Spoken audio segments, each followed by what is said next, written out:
I am becoming convinced that some are mentally renegotiating the COVID time and making peace with their oppression.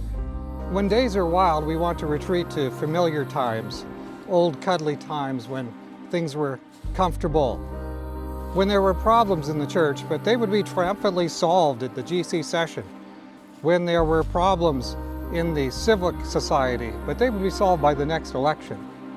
Then our breakfast cereals were safe. Red dye number 5 was approved by the FDA. You could take your kids to the doctor and get a boatload of shots, and you could smother your food in canola oil, and everything would be fine. But 2020 and following happened, and convenient stories we were living in ended. Within my church, for some, one congregation became a flawed but hopeful symbol for reality. While the command had gone out to stand on exactly positioned dots, mask up and lock down, a different viewpoint was permitted to shine. In the heritage of liberty, uncomfortable truths were spoken to his people, and many said, "Yes, Jesus." Everyone didn't see it this way. I get that. It's comfortable to believe in an infallible church and infallible leaders. And when you've injected yourself with a novel experimental treatment, and people have died from the same, would it be surprising if a tribe claimed psychological ownership over their own non-negotiable reality? And so you have the ultimate collision. You have the care versus harm perspective on the one hand, and you have the liberty versus oppression on the other, in the same church. And to keep on being a good person, a non-fool, one can choose to rewrite and re-believe the history in their own mind, do a consolidation of history. And so now it was false doctrine that went out.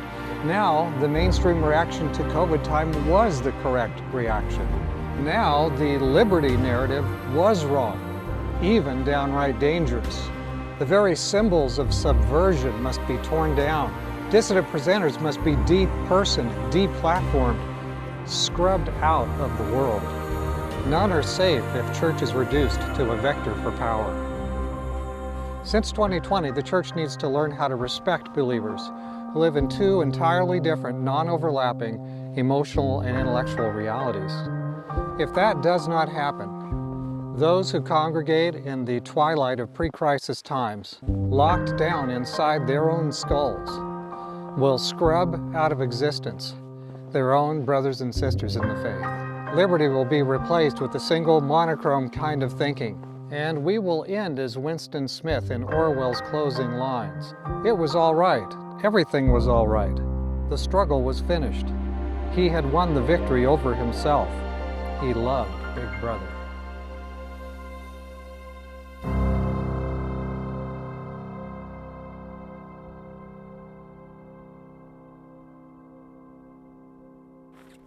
Who writes this stuff?